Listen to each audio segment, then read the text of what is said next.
दूसरे नंबर का प्रश्न है, यहाँ पर देखो क्या कह रहा है। दूसरे नंबर का प्रश्न कह रहा है हमारे पास 5 पेंसिल और 7 कलमों का मूल्य 50 रुपया है। 7 पेंसिल और 5 कलमों का मूल्य 46 रुपया है। तो एक पेंसिल और एक कलम का मूल्य हमको ज्ञात करना है। और ज्ञात किस मेथड से करना है? ग्राफीय विधि का प्रयोग करके हमको ज्ञात करना है।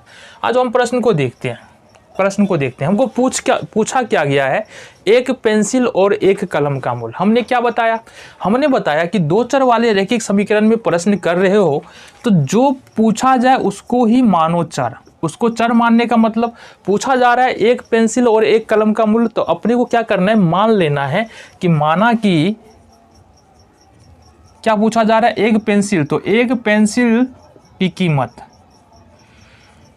पेंसिल की कीमत बराबर यहाँ से x रुपया तथा एक कलम की कीमत ये हो जाएगा हमारा y रुपया। तो जो पूछा जा रहा था ना उसी को हमने माना है। एक पेंसिल और एक कलम की कीमत पूछा जा रहा था, तो एक पेंसिल और एक कलम की कीमत को हमने क्या किया है? x और y माना है। आगे पढ़ो प्रश्न को। क्या कह रहा है? 5 पेंसिल और 7 कलमों का मूल्य 50 रुपया है। समझो बात को। अगर मान लो एक पेंसिल की कीमत 2 रुपया है, तो 3 पेंसिल की कीमत कितना होगा? 2 गुने 3 रुपया होगा ना। 2 गुने 3 रुपया है। एक पेंसिल की कीमत 2 रुपया है, तो 4 पेंसिल की कीमत 2 गुने 4 रुपया है।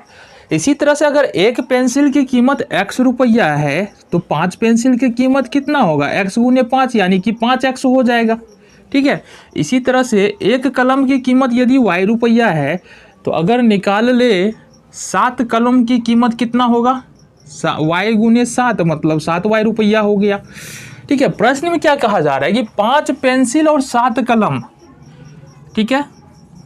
यहां से देखो 5 पेंसिल, तो यहां पर देखेंगे एक पेंसिल का दाम हमने माना है कितना? मूल्य x रुपया, तो 5 का कितना होगा? 5x रुपया।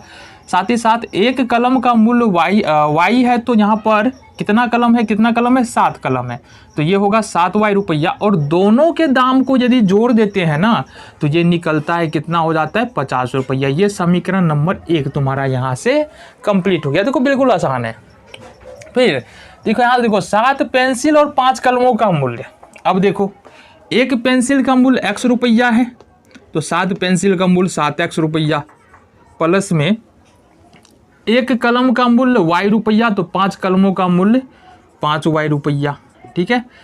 कितना है? 46। दोनों मिला के कितना हो रहा है? 46। ये हो गया इक्वेशन नंबर 2। ठीक है। ये समीकरण 1 समीकरण 2 यहाँ से निकल गया। चलो जी, इसका काम नहीं है, खत्म है। आ जाओ। अब हमको करना क्या है? ग्राफीय विधि से इसको हल करना है। हमने क्या बताया तुमको? जो कॉमन वैल्यू है, जो समीकरण का हल है, उसको लुप्तीकरण विधि से पता कर लेना है, तो ज़्यादा सुविधा होगा इसको सॉल्व करने के लिए। तो आओ जाओ लुप्तीकरण विधि कर लेते हैं। है हमारे पास 5x प्लस 7y बराबर 50, और दूसरा मान है 7x प्लस 5y बराबर 46। अब देखो पहले समीकरण का गुणांक x का गुणांक 5 है, तो दूसरे समीकरण में गुना कर देते हैं, और दूसरे समीकरण में x का गुणांक 7 है, तो पहले समीकरण में गुना कर देते हैं। करो यहाँ से कितना होगा? 35x प्लस 49y बराबर 7 350 हो जाएगा। फिर से हो जाएगा ये 35x प्लस 25y बराबर 6 30 का 0 हासिल 3, 5 20 3 23 का 3 हासिल 2। अब सब्सट्रैक्ट कर लो, घटा लो। घटाएंगे ये माइनस होगा, ये भी माइनस, ये भी माइनस, ये खत्म हो जाएगा। 49 में से 25 घटाएंगे तो ये होगा 24y बराबर 0 का 0, 5 में से 3 2, 3 में से 2 1, 120। y का मान जो निकलेगा वो 120 बट्टे 24 कर देंगे। 24 पंचे 120। कितना निकला y का मान? 5 निकला। समीकरण 1 क्या हमारा? ये मान हमको समीकरण 1 में रख देना है। 5x प्लस 7y बराबर 50। ये होगा 5x प्लस 7 गुने y का मान हमने निकाला है 5, 50। ये होगा 5x प्लस 35 बराबर 50। 35 को उठा के दूसरी तरफ शिफ्ट करना है, तो 5x बराबर होगा 50 माइनस 35। 5x बराबर हो जाएगा 50 में से 35 घटा देंगे कितना?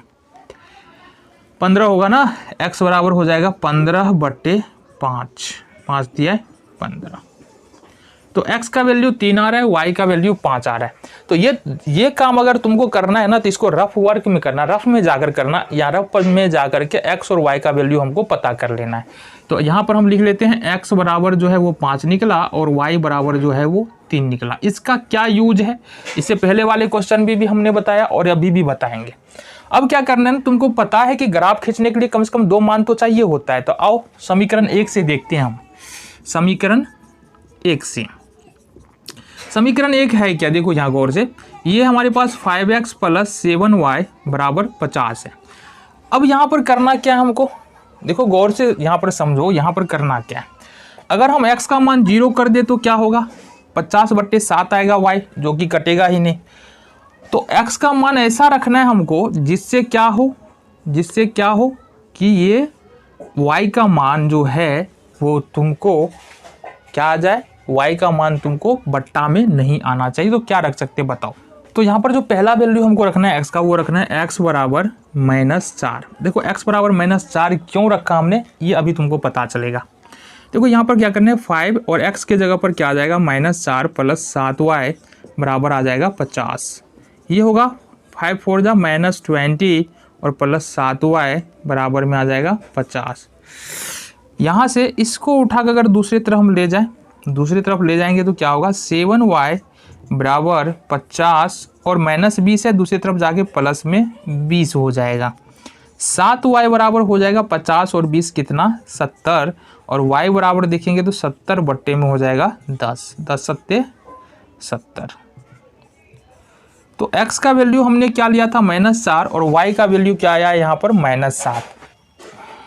अब जो वैल्यू हमको रखना है वो वाला वैल्यू रखना है जो यहाँ पर x बराबर जो है हमारा वो कितना है, 3 है।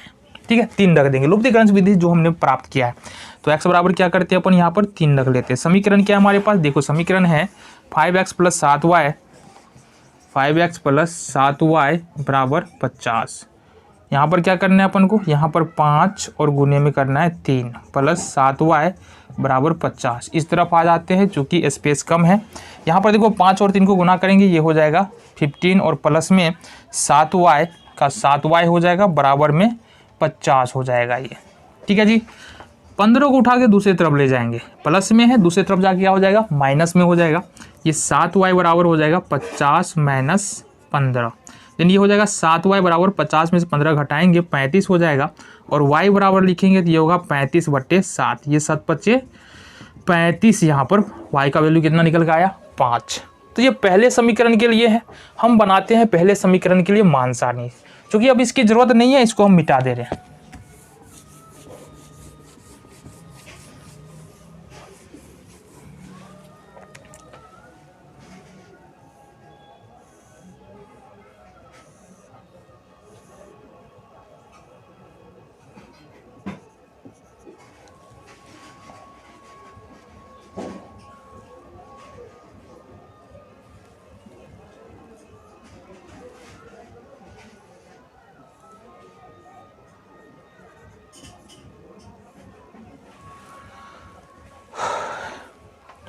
तो यहाँ पर हम मान सारणी में मान को रख लेते हैं। देखो पहला वैल्यू जो हमने x का रखा था वो रखा था -4, और y का वैल्यू जो आया था -4 रखने पर वो आया था 7। तो यहाँ पर रख लेते हैं 7।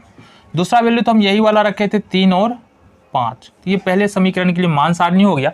ये जो मान सारणी है वो किस समीकरण का है, ये समीकरण है हमारे पास 5x + 7y बराबर 50। इस वाले समीकरण का ये मान सारणी है। क्लियर है, चलो जी। अब समीकरण 2 से देखना है, सेम काम करना है समीकरण 2 के साथ। कौन सा सेम काम, समीकरण 2 से गौर से देखना। 7x + 5y बराबर 46, 7x + 5y बराबर यहाँ से 46 है। अब यहाँ पर एक बात बता दो, कौन सा वैल्यू हम रखें यहाँ पर कि ये हमको y का मान जो है वो किस में आ जाए, y का मान जो है वो हमको बट्टा में नहीं आए, पूर्ण संख्या में आए। तो अपन रख लेते हैं यहाँ पर क्या कि x बराबर 8 रख लेते हैं। देखो क्या होता है x बराबर 8 रखने से, देखो यहाँ से ये 7x है, 7 का 7, 8 का 8 प्लस ये हो जाएगा 5y, ये हो जाएगा 46। देन 7 8 जा हो जाएगा 56 प्लस ये हो जाएगा 5y बराबर 46। इसको उठा के ले जा रहे हैं इधर, जाहिर सी बात है ये प्लस में 56, उधर जाके माइनस में हो जाएगा, तो ये हो जाएगा 5y बराबर हो जाएगा 46 और माइनस का 56। 5y बराबर हो जाएगा 10 और देन y बराबर अगर लिखेंगे तो ये होगा 10/5, 5 दूनी 10, तो y बराबर कितना निकलेगा यहाँ से 2। तो ये हमारा पहला मान निकला। दूसरा मान तुमको पता है क्या रखना है, दूसरा मान वही वाला रखना है जो हमने लुप्तीकरण विधि से निकाला है। यहाँ पर रख लेते हैं जब x बराबर 3। समीकरण क्या है दूसरा, देखो यहाँ से 7x प्लस 5y बराबर 46, ये हो जाएगा हमारा 7x। अब देखो यहाँ से 7 का 7 हो जाएगा, x का मान यहाँ पर कितना है, x का मान हमको रखना है 3, तो x बराबर 3 रख दे यहाँ पर, ये हो जाएगा 5y बराबर 46, ये हो जाएगा 7 या 21 प्लस 5y बराबर 46। गौर से देखना, 21 को उठा के दूसरी तरफ ले जाएंगे, प्लस में है, दूसरी तरफ जाके माइनस में हो जाएगा। ये हो जाएगा 5y बराबर 46 माइनस 21, तो ये होगा 5y बराबर 6 में से 1 घटा दो, तो ये हो जाएगा 5 और 4 में 2 2। y बराबर होगा 25/5, इट मीन्स कि 5। तो ये दोनों वैल्यू हमारे पास आ चुके हैं। अब इसको मान सारणी में रख देते। देखो x का मान पहला हमने क्या रखा था 8, दूसरे वाले समीकरण में ये रखा 8, y का मान आया यहाँ से 2, ठीक है जी। देन दूसरा मान जो x का रखा था हमने क्या रखा था, गौर से देखो x का मान रखा है दूसरा हमने 3 और y का मान जो आया है वो आया है 5। क्या आया है 5। ये किस समीकरण का ग्राफ है, 7x प्लस 5y बराबर 46।